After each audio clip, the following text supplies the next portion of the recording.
Segundo Macabeus, capítulo 14. Após o intervalo de 3 anos, chegou aos companheiros de Judas a notícia que Demétrio, filho de Seleuco, havia desembarcado no porto de Tipole, com grande exército e muitos navios, e que havia dominado o país depois de ter eliminado Antíoco, o seu tutor Lisias. Ora, certo Álcimo, que tinha sido sumo sacerdote, mas se contaminava voluntariamente no tempo da revolta, compreendeu que para ele não havia mais salvação de espécie alguma, nem qualquer possibilidade de acesso ao santo altar. Dirigiu-se, pois, ao rei Demétrio, no ano 151, oferecendo-lhe uma coroa de ouro e uma palma, e além disso, algum dos ramos de oliveiras que costumava oferecer no templo. E nesse dia manteve a reserva. Encontrou, porém, uma oportunidade adequada para a sua loucura. Ao ser chamado por Demétrio perante o conselho, interrogado sobre a sua disposição de ânimo e as interrogações dos judeus, assim respondeu: algum dos judeus, que se chamam Assideus, cuja frente está Judas Macabeus, fomenta a guerra e provoca sedições, não deixando que o reino permaneça em paz. Por isso, tendo sido despojado da glória de meus pais, quero dizer, do sumo sacerdócio, a quem me apresento agora. Antes de tudo, penso com sinceridade nos interesses do rei, mas em segundo lugar, preocupar-me em bem-estar dos meus concidadãos. De fato, é pela insensatez desses homens já mencionados que todo o nosso povo está sofrendo muito. Tu, portanto, ó rei, depois de te informares cada uma dessas coisas, assume o cuidado do país e do nosso povo rodeado de perigos, segundo a benevolência afável que demonstra para com todo o povo. A verdade é que a paz será impossível enquanto Judas viver. Tendo ele dito essas coisas, logo os outros amigos do rei, portando-se de hostilmente contra Judas, puseram-se a incentivar o Demétrio. Este então escolheu Nicamor, que havia sido chefe da divisão dos elefantes, declarou o governador da Judeia, para lá o enviou. Ele vinha com a missão de eliminar Judas, dispersar os partidários dele e construir o Álcimo sumo sacerdote do grandioso templo. Os pagãos que tinham fugido da Judéia por causa de Judas aderiram em massa a Nicamor, calculando que a desgraça e derrota dos judeus haveria de reverter em melhoria da sua situação. Tendo ouvido falar da expedição de Nicamor e da aliança dos pagãos contra eles, os judeus cobriram a terra de suas cabeças e puseram-se a suplicar a Deus, que tinha feito deles o seu povo para sempre, e que protege sua herança com sinais evidentes. Em seguida, uma ordem do seu chefe, partiram imediatamente dali e se encontrar com os inimigos perto da aldeia de Dessal. Simão, irmão de Judas, já havia entrado em combate com Nicamor, mas aos poucos, por causa do repentino silêncio dos adversários, tinha sido obrigado a ceder. Apesar disso, Nicamor ficou receoso de resolver a questão com derramamento de sangue, pois ouviram falar da valentia que tinham os homens de Judas e da sua grandeza e alma nos combates pela pátria. Por isso enviou Posidônio, Teodoto e Matatias para fazer as pazes com os judeus. Feito um amplo debate sobre a proposta, o próprio comandante levou-lhe ao conhecimento da multidão.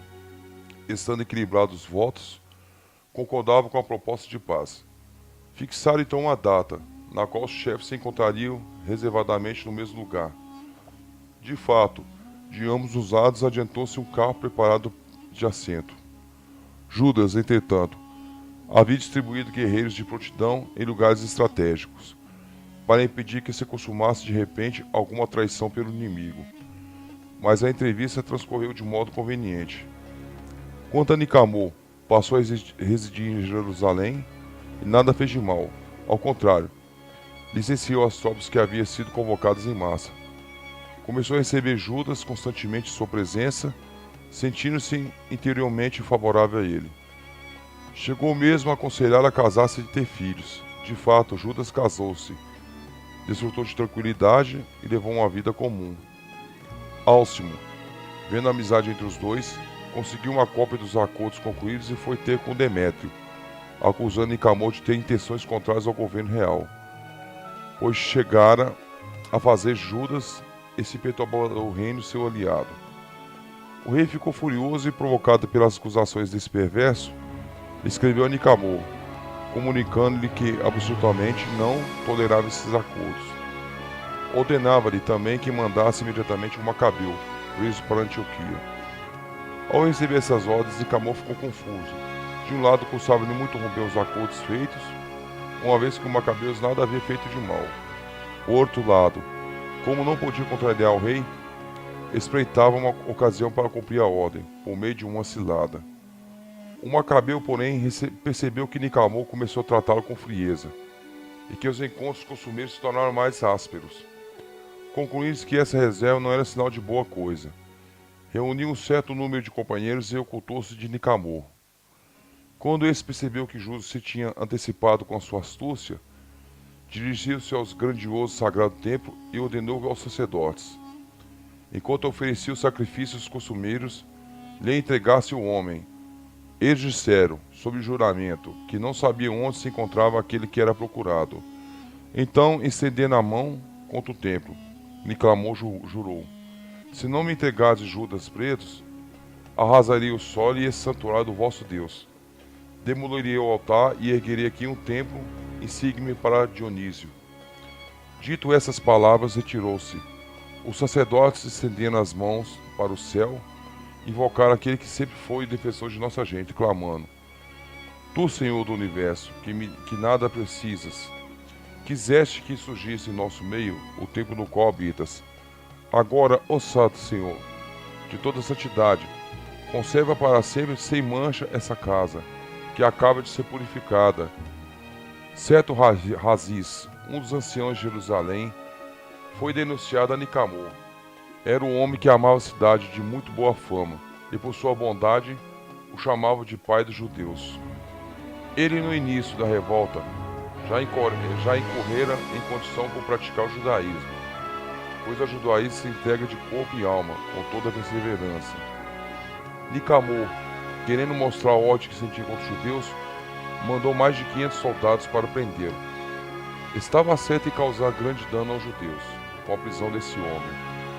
Quando as tropas estavam quase tomando a torre já forçada à porta do pátio, foi dada a ordem de trazer fogo para incendiar as portas. Então, Razis, cercando todos os lados, atirou-se sobre a própria espada.